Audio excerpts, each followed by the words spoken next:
And the reality is that we've had a clear position as union of fairness, justice, social justice, but we don't tolerate racism in any shape or form or sexism. And we've been fair with people who have been reported to us to be leading activists of fascist parties and racist parties. And I remind people that the editor of the National Front magazine, John Morse, was a bus driver in Winchester. We gave him a fair hearing, and I mean that, I ain't saying that because everyone at the end of the day deserves the right to have a hearing to put their case up, and he was expelled from membership of this union. Patrick Harrington, as you know, a leading member of a right-wing group, was expelled from this organisation, a member of Edinburgh number 1 branch, and it's good that Edinburgh has put this that resolution up, knowing the fact that one of their members that they put up to be expelled from the union. Rodney Law, member, London Underground worker, BNP councillor, up in Epping Forest, we expelled him. Nice that he got kicked out of the election a few weeks ago. And only recently we just threw out another councillor, Jeff Steed from Barking. All those people had the right to have a hearing, and they would have got a hearing, and some of them did have hearings, and in fact we was taken to the certification officer. And we made it quite clear when we were going to be taken to the certification officer regarding Patrick Harrington, is that if we was going to be fined 12,500 quid, we weren't going to pay the money. And that could have led us into some serious situations. And no doubt the bailiffs would come round to Unity House, and we was going to organise then a mass rally in defence that we don't believe that we give money to fascists. And that's the position that principal we took. Because, you know, at the end of the day, as Delmar quite rightly says, you can easily fall for the line of sitting into a mess room and hearing these comments go all day. But you've got to stick to your guns and stick to your principle. Now, Nelson Mandela stayed in prison for 20 years, and the South African government, that Derek relates us back to the football, thought that Nelson Mandela was the prisoner. But in fact, Nelson Mandela was laughing at the rest of the people because he in fact kept the South African government as prisoners for 20 years, and as a result of it, come out and ended the apartheid position that took place in South Africa.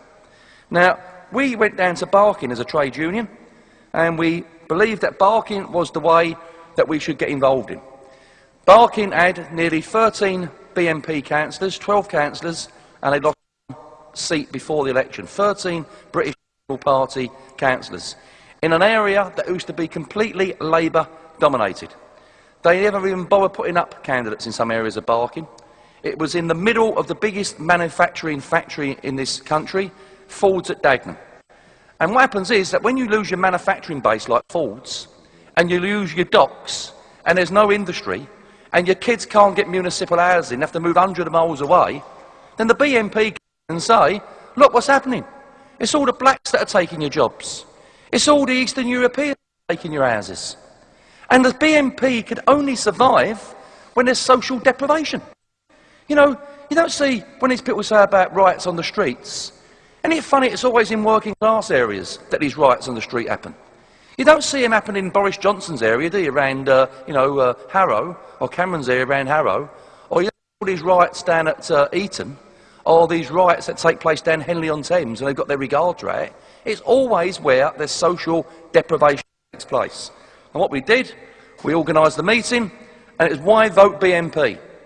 And we was going down there with Billy Bragg.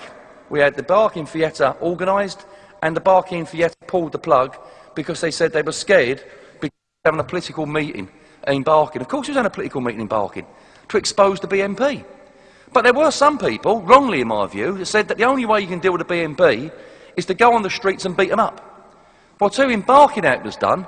In Barking, with Hope Not 8 and a unified anti-BNP campaign, everyone managed about to put the point of view back over to the working people that these people only live on scapegoatism.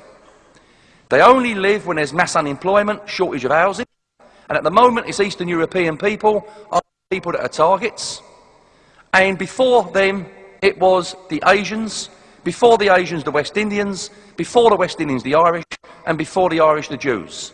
Because what the capitalist system don't want, as Steve Wallace rightly said, was what they don't want is unity of working people to look at the real problems of the real area. That why can't we provide houses, jobs, national health, education and decent pensions for our people concerned? So I'm absolutely over the moon. I must admit I'm not over the moon with Hodge, who got elected as the Labour candidate down there. She, in fact, epitomises New Labour, and she actually caused the problem, in my view, in the first place, of allowing the BNP to get in there. However, they've all gone, every single one of them, and they've been kicked out of touch. And I think that we should applaud those people embarking, whoever the candidates were down there, that they got shot of the BNP at the ballot box. Secondly, on top of that, brothers and sisters, I think myself what we really need to do at the end of the day, as these cuts take place, there's going to be more and more use of the BNP to say that we really are the Workers' Party. Because don't forget, at the European elections, they got 2 seats in there. They now receive money, and out of that money they will use for their campaigns throughout the length and breadth of Britain. So, brothers and sisters, I think this resolution is absolutely superb, actually. It's always been a key part of our organisation. We don't tolerate racism in any shape or form. We stand for brotherhood and sisterhood, and we need to get the BNP out completely. But more importantly than that, we need to win over the hearts and minds of people, but not just saying, you know, you're a racist. We need to explain to people what society could be really like.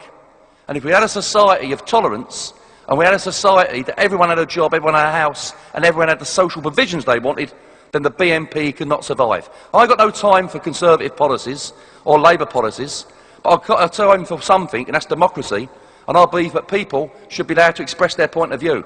But I don't believe free speech means that you attack someone for the colour of their skin or their sexual orientation. That's not free speech. That's bigotry, because people think they're better than others. And that's where it ends, as far as I'm concerned, for free speech and democracy. So, brothers and sisters, pass this resolution. Let's praise those people who booted out the BNP, wherever it might be, whether it be in Barking, up northwest in Burnley, down in Exeter, in Stoke, up in Scotland, wherever it was that they counted the BNP. And certainly, every time the BNP go on the streets, then we need them over to say, you're not welcome in this part of town, not welcome in this country, but more importantly as RMT, we don't accept racism in any shape or form in this union.